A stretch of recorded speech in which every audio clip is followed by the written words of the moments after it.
नाजरीन, रुपया पैसा में आपको खुशामदीद कहते हैं। अब लोग ये सोच रहे हैं कि आगे क्या होगा।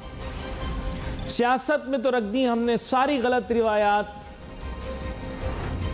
इदारों के साथ भी रवैया सही नहीं रखा सियासतदानों ने। जो अपनी मर्जी की बात चाहता है और उसकी मर्जी की चीज़ हो जाती है, उसकी मर्जी के फैसले आ जाते हैं तो वो इदारों की तारीफ़ करता है, और जिसे लगता है कि मेरी मर्जी का फैसला नहीं आया या मेरी मर्जी के फैसले नहीं हो रहे तो वो फिर कहता है कि जी इदारों पर मुझे एतमाद नहीं है। ये मुल्क के अंदर सारी ही गलत रिवायात जन्म ले चुकी हैं, जड़ें पकड़ चुकी हैं। अब आगे आगे देखो होता है क्या। IMF के मामले पर अगर मगर करते करते काफ़ी दिन गुजर गए। कभी कह रहे हैं कि हमारे मुज़ाकरात कामयाब हो गए, मामले पा गए हैं। बस वहाँ के शुरफा और यहाँ के शुरफा ने कुछ और भी करना है। अब पता नहीं और क्या करना है। भाई मामला तय पा गए तो ख़त्म, आप नोटू हमको दो, हमारा काम चलना शुरू हो और हमारा डॉलर नीचे की तरफ आए, रुपया कुछ तवानाई पकड़े, हम कुछ उसको क्या कहते हैं, उसको मुनक्के शुनक्के खिलाएं रुपए को, ताकि कुछ उसमें गरमाइश आए, थोड़ा वो कुछ जान पकड़े। लेकिन ऐसा हो नहीं रहा। फिर वो बात भी है जो मार्केट में गर्दिश में है कि कुछ लोग इस सिचुएशन का फ़ायदा उठाते हुए डॉलर के अंदर खूब नोटू कमा रहे हैं, खूब नोटू कमा रहे हैं, खूब नोटू कमा रहे हैं, खूब नोटू कमा रहे हैं और कमा रहे हैं, ऐसा लोगों का कहना है। पाकिस्तान की मईशत सख्त दबाव का शिकार है, जहां आम आदमी कुछ अरसे में ये महसूस करना शुरू कर देगा कि एक गाड़ी की कीमत अदा करने के लिए शायद 100 साल काम करना पड़ेगा। यस, ऐसे हालात और सिचुएशन क्रिएट हो सकती हैं। ये सब कैसे रोका जा सकता है? आइए सॉल्यूशन के ऊपर थोड़ा सा सोचते हैं, क्योंकि ये नशे व फराज तो दुनिया में आते रहेंगे। कभी पाक रुपी मार खाएगा, नीचे जाएगा, और ज़्यादातर मार ही खाएगा, डॉलर ऊपर जाएगा। अगर हम ये जो अपनी बड़ी इंपोर्ट्स हैं, महंगी इंपोर्ट्स हैं, इनको कंट्रोल कर लें। लेकिन कुछ चीज़ें महंगी हैं, कुछ चीज़ें तलब और रसद की बुनियाद पर हैं। पाकिस्तान में कौन सी ऐसी चीज़ें हैं जो हैं हमारी ज़रूरत की लेकिन हम उन्हें इंपोर्ट करते हैं? एक तो ये है शैतान की खाला, मोबाइल टेलीफोन। हाँ, जो मेरे सोचने के अंदाज तक को जो है वो अपने काबू में रखता है। इंटरनेट ना हो, यकीन करो मैं इसका कैदी हूँ, टेलीफोन का। लेकिन क्या करूँ, ये कैद मुझे माशूक की मोहब्बत जैसी लगती है, मज़ा आता है। ये मोबाइल फ़ोन खुद बना लो, नहीं बना सकते, ये तो मुझे पता था। बातें ना करो, बड़ी बड़ी इंपोर्ट बंद कर देंगे, ये कर देंगे, वो कर देंगे। आप फ़ोन अपना पाकिस्तान के अंदर खुद इंडिजिनस अपना फ़ोन बनाओ, अपना मोबाइल फ़ोन बनाओ, बना लो। नहीं बना सकते, फिर आप गौन केस हो, आपकी कोई मदद नहीं कर सकता। आप फ़ोन बना लो, मसला हल। फिर दूसरा मसला, गाड़ी हर एक को चाहिए ना। एक मोटरसाइकिल, उसको भी हमारे यहाँ तो गाड़ी कहते हैं। 2 पहियों की हो या 4 पहियों की गाड़ी बना लो आप, मैं आपको मान जाऊंगा। आप दुनिया अजीम तरीन कौम हो, नाउज़ुबिल्लाह, ऐसे अल्फाज इस्तेमाल नहीं करने चाहिए। ना इंसान को अपने लिए, ना अपने कबीले के लिए, ना अपने मुल्क के लिए इस्तेमाल करने चाहिए। लेकिन आप अपने आप को कहते हैं कि हम बड़ी वो जहानत वाली कौम है, तो आप एक गाड़ी बना लो भाई। बातें नहीं करो ना, इतनी बातें नहीं करो। एक तो आपको बातें करने का बहुत शौक है इस कौम को, जब चाहो इनसे बातें करवा लो। तका किसी चीज़ का इल्म है नहीं, लेकिन बातें करवा लो इनसे आप। तो एक मोबाइल फ़ोन बना लो, एक गाड़ी बना लो, आपकी इंपोर्ट्स का मसला बहुत हद तक हल हो जाएगा। ज़रूरत की चीज़ें हैं ना दोनों। आज के दौर में ये दोनों चीज़ें बहुत ज़्यादा ज़रूरत की हैं। घड़ी लोग नहीं पहनते, मैं भी नहीं पहनता, बहुत सारे लोगों ने घड़ी पहनना बंद कर दी है। गलत कह रहा हूँ? घड़ी लोगों ने पहनना बंद कर दी है। अब लोग अपने वहाँ मोबाइल रखते हैं। मोबाइल हमारी ज़रूरत है। अब वो गरीब आदमी लेता है तो वो भी 15,000 20,000 का लेता है। अमीर आदमी लेता है तो वो 3 से 4 लाख रुपए का लेता है, ठीक है ना। आप अपने पास बना लो। दूसरी है कि गाड़ी गरीब आदमी लेगा ना, गरीब आदमी लेगा 8 से 10 लाख की ले लेगा, अमीर आदमी लेगा करोड़ तक की भी ले लेगा। आप बना लो, दोनों बना लो। नहीं बनाते तो आप तो आटा बनाने वाला चौथा बड़ा मुल्क हो, आप दूध पैदावार करने वाला 5वां बड़ा मुल्क, मवेशी मंडी, मवेशी मंडी, आपने मवेशी मंडी लगा दी एशिया की सबसे बड़ी। गाड़ी बना लो बेटा, गाड़ी बना लो। ये गाय हम ऑस्ट्रेलिया से ले आए, इसे मक्खन खिला दिया। ये आजकल दुनिया में गोरे हंसते हैं यार इन हरकतों से आपकी। घी खिला रहे हो गाय भैंसों को, खुद है नहीं घी खाने के लिए इस कौम में, हैं गाय भैंसों को घी खिला रहे हैं, बकरियों को खिला रहे हैं आप। यार ये छोड़ दो ना सारे अपनी बातें, ये सब हरकतें अपनी छोड़ दो। ये 2 काम करो, आपकी इंपोर्ट अगर कंट्रोल में नहीं है मुझे पूछना। अच्छा, फिर सबसे बड़ा आपका चंक है पेट्रोल या पेट्रोलियम मसनूआत या मादनी तेल। ठीक है, अब इसका तोड़ निकालते हैं ना, हर चीज का तोड़ निकालना है। देखो हमें अपने मुल्क में हर चीज का तोड़ निकालना है। अगर हमें प्रॉब्लम हो रही है कि तवानाई पैदा करने के लिए हमारे पास मादनी तेल नहीं है, तो उसका मुतबादिल निकालो। अब 90 की दिहाई में इस पर वर्किंग की ना, बोला भाई CNG गाड़ियों में लगा देंगे और जो है वो गैस के ज़रिए बिजली बनाने की कोशिश करेंगे। 90 की दिहाई में किया ना, किया, कामयाबी से हुआ भी ये काफ़ी हद तक। फिर बाद में पता लगा कि पाक स्टडीज़ के अंदर सब नॉनसेंस लिखी हुई थी, गैस ख़त्म हो गई। अब वो कतरियों से मंगवानी पड़ रही है, कतर से मंगवानी पड़ रही है, गैस थी नहीं ना। देखो आप असल में क्या है कि आप वो फितरी तौर पे ड्रामेबाज हो। फितरी तौर पे ड्रामेबाज वो होता है जिसके पास कुछ भी ना हो लेकिन वो ऐसा ड्रामा बनाए कि दुनिया को लगे कि यार ये क्या, जिसे क्या कहते हैं भरमबाज। भरमबाज महल्ले का भरमबाज होता है ना, जेब में उसके 10 रुपए का नोट हो लेकिन उसको 5000 के नोट की तरह दिखा रहा हो दुनिया को, ये मेरे पास पैसे, ये मेरे पास पैसे। अबे 10 रुपए का नोट है, उसको 5000 का क्यों दिखा रहे हो तुम? आपके पास गैस थी नहीं, आपने अपने मुल्क का पूरा फ्रेमवर्क, पूरा इंफ्रास्ट्रक्चर डिजाइन कर दिया ताकि वो नेचुरल गैस पे चले। नेचुरल गैस खत्म हो गई, फिर कतरियों के पीछे लग गए कि दो भाई गैस दो, गैस दो। अच्छा, गैस का भी तोड़ निकाला था, तापी बना लो या IPI बना लो। अब वो दोनों नहीं बन सकती। तापी भी बन सकती है लेकिन हमें ड्राइव नहीं है, हमें फोर्स नहीं है, हमें दम नहीं है। सच में आपको बता रहा हूं, थोड़ा बुरा लगेगा, आप लोगों को बुरा लगेगा। देखो करने वाला आदमी ना कर लेता है। जर्मनी जंग के बाद तबाह हो गया, तबाह हुआ कि नहीं हुआ? ओ अंकल, आप जो तारीख के सारे बताते रहते हैं, अपने अब्बू की कहावतें पीरों फकीरों के नाम से आप चलाते हैं फेसबुक के ऊपर। अंकल जी जी आपकी बात कर रहा हूं। क्या जर्मनी तबाह नहीं हुआ तो दूसरी जंग अजीम के बाद? हुआ था कि नहीं हुआ था, ये बताओ आप। उन्होंने अपने आप को कैसे रिबिल्ड किया, कैसे रिकंस्ट्रक्ट किया? लोग भी मर गए, मैन पावर भी खत्म हो गई, सब कुछ तबाह हो गया। बॉम्ब मार मार के इत्तेहादी फोर्सेस ने उनको खत्म कर दिया, एलाइड फोर्सेस ने। फिर दोबारा अपने कदमों पे खड़े हुए। आज गाड़ी भी बनाते हैं, मशीनरी भी बनाते हैं। ऐसा जबरदस्त ट्रेड बैलेंस रखा हुआ। कैसे? जापान दूसरी जंग अजीम के बाद तबाह हो गया ना, बर्बाद हो गया। गलत बोल रहा हूं, गलत बोल रहा हूं, मेरी इस्लाह कर दो, बोलो ये गलत बोल रहा है। आज कैसे गाड़ियां बना रहा है, मशीनरी बना रहा है, टेक्नोलॉजी बना रहा है, सारा कुछ काम कर रहा है ना। कोरिया के साथ क्या हुआ? कोरिया भी इसी तरह जंग का मारा बेचारा, लेकिन अपने कदमों में खड़ा हुआ। कैसे हुआ? क्या किया उन्होंने? क्या मुनफरिद चीज़ है?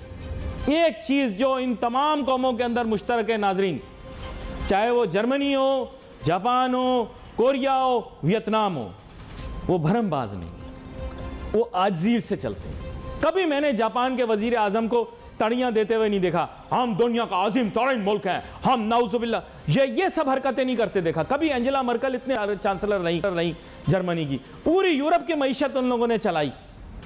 कभी मैंने नहीं देखा कि उसने भरमबाजियां की हो। हमेशा जर्मन, जापानी, कोरियन, इवन के अमेरिकन अपने जोश व जज्बात को काबू में रखते हुए बात करते। आजी आजी आजी आजी सीखो, और आजी सीखोगे तो अपने वसाइल के अंदर रहना सीखोगे।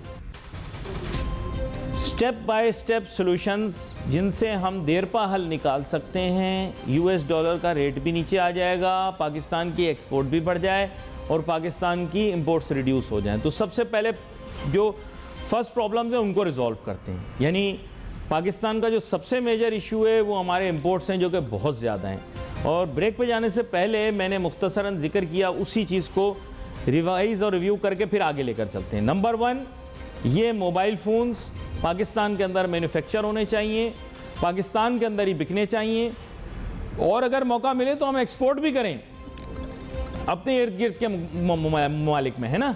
क्योंकि ये देखें, इसका एक पोटेंशियल एग्जिस्ट करता है। पाकिस्तान अगर मोबाइल फ़ोन बना लेता है तो फिर डॉलरों की बचत हो जाएगी, ठीक है। लेकिन ये पूरा इंडिजिनसली बनाना पड़ेगा, यानी हर पुर्जा इसका पाकिस्तान में ही बनाना पड़ेगा। अच्छा लगे बुरा लगे, ये काम हमें पाकिस्तान में ही करना पड़ेगा अगर हम चाहते हैं कि हमारी इंपोर्ट्स कम हो। अगर नहीं करनी तो एक अलहदा बात, यानी फ्रॉम स्क्रैच। और ये काम पूरा का पूरा पाकिस्तान में होगा, यानी पूरा का पूरा मोबाइल फ़ोन पाकिस्तान में बनेगा। और अगर आपने हीले बहाने करने, ड्रामे करने, तो फिर आप ये बढ़के ना मारा करो कि साहब हमारे पास ये है और वो है और फलां है और समुंदर हैं, पहाड़ हैं। आपके पास अगर सब कुछ है भाई, आप ये वो एक तरफ रखो, मोबाइल फ़ोन बना लो आप।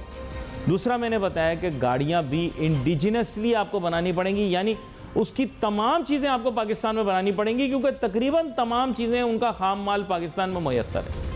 नहीं भी है तो फिर बिल्कुल बेसिक खाम माल मंगवाया जाए, यानी metals, rubber etcetera etcetera, plastics.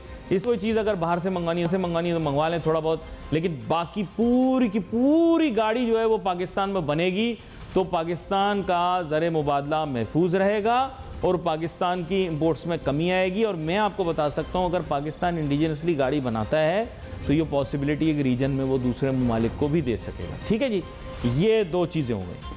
फिर हमारी इंपोर्ट की तरफ मैं आया और शुरू किया था मैंने मादनी तेल पर। अब मादनी तेल की अगर आपने कंजम्पशन को कम करना है तो आपने ये याद रखना है कि सबसे पहला इशू तो ये है कि मादनी तेल आपके यहाँ गाड़ियों में बहुत ज़्यादा इस्तेमाल हो रहा है, यानी कि पेट्रोलियम प्रोडक्ट्स। तो अब हमें क्या तरीका करना है कि ये पेट्रोलियम की जो कंजम्पशन है ये कम हो जाए। यानी गाड़ी तो हम मुकामी तौर पे बनाएंगे ही बनाएंगे, उसको फ्यूल एफिशिएंट बनाना भी बहुत ज़रूरी है। यानी जो गाड़ी आप मुकामी तौर पर तैयार कर रहे हैं वो वाली गाड़ी नहीं होनी चाहिए कि जो पिछली सदी के अंदर हमें कोई घिसे पिटी किस्म का कोई मॉडल मिल जाए और हम उस पर बैज वैज लगा के बोल दें हमने पाकिस्तान से बनाई है या पाकिस्तान में बनाई है। नहीं, ये नहीं चलेगा। हमें बिल्कुल लेटेस्ट टेक्नोलॉजी की गाड़ी इंडिजिनसली बनानी है, यानी पूरी की पूरी गाड़ी बनानी भी पाकिस्तान में है और बनानी भी फ्यूल एफिशिएंट है, क्योंकि उससे क्या होगा, फिर हमारी कंजम्पशन कम हो जाएगी। आपको लग रहा है ये छोटी चीज़ है? नहीं, ये छोटी चीज़ नहीं। अगर आप इसके अंदर 20% भी अपनी फ्यूल कंजम्पशन बचा लेते हो तो you are talking about billions of dollars in today's terms, ठीक है। तो ये छोटी बात नहीं हो रही, ये बहुत बड़ी बात हो रही है। फिर उसके अलावा हम फॉसिल फ्यूल से ही एनर्जी जनरेट कर रहे हैं, इससे हमें एक स्टेप आगे जाना है। तो इसके माने ये है कि मुकामी तौर पर हमें तवानाई पैदा करनी पड़ेगी। जोहरी तवानाई हम कोशिश कर रहे हैं कि पैदा करें। पानी या पन बिजली जो है, पानी से पैदावार होने वाली बिजली, उस पर थोड़ा सा फोकस कर लें। अल्टरनेट एनर्जी की तरफ थोड़ा सा देख लें अगर मुमकिन है, नहीं तो कोशिश आज भी मैं यही कहूँगा कि पन बिजली पर करें। बहुत सारे ममालिक पाकिस्तान को पन बिजली मंसूबे के लिए पैसे देने के लिए तैयार हैं, लेकिन कोयले से पैदा करने वाली बिजली जो है वो कोई काम की नहीं है। पाकिस्तान को माहौलियाती आलूदगी भी पैदा करेगी और माहौलियाती असरात उसके कहीं ज़्यादा नुकसानदेह होंगे, जैसे कि हम देख चुके हैं कि मौसमियाती तब्दीलियों की वजह से क्या क्या प्रॉब्लम्स कराची और पूरे पाकिस्तान में पेश आ रहे हैं, जहाँ पर हद से ज़्यादा बारिश का वक्त से पहले आना, मौसमों की सख्ती, कम अरसे में ज़्यादा बारिश का हो जाना, सर्दी या जाड़े का मौसम, उसकी तवालत, या फिर उसकी जो है वो इंटेंसिटी बहुत ज़्यादा होना छोटे अरसे के लिए। ये तमाम चीज़ें फसलों को भी नुकसान पहुंचा सकती हैं, इंसानी ज़िंदगी को भी मुतासिर कर सकती हैं। तो कोयले से बनाई जाने वाली बिजली एक घटिया बिजली है। पाकिस्तान के पास जो कोयला मिलता है थर के मुकाम पे, ये भी घटिया कोयला है। इसके ऊपर टाइम सर्फ और बर्बाद करने के बजाय या तो पन बिजली या जोहरी तवानाई की तरफ थोड़ा सा फोकस किया जाए। और आजकल दुनिया के अंदर जोहरी तवानाई से भी लोग हट रहे हैं, ख़ास तौर पे ऐसे ममालिक में जहाँ पर साइज़मिक एक्टिविटी ज़्यादा हो, यानी कि ज़मीन में लर्ज़ा आता हो। और पाकिस्तान साइज़मिकली एक्टिव हो गया है। क्यों हो गया है? खैर, इसकी तफसील किसी और दिन आपको बताएंगे। वो भी माहौलियाती तब्दीली और इंसान के दुनिया के ऊपर जो रिहाइश करने के तरीक़ाकार और असरात हैं, जिस पर बहुत काम माजी की हुकूमत और मौजूदा हुकूमत को भी करना चाहिए।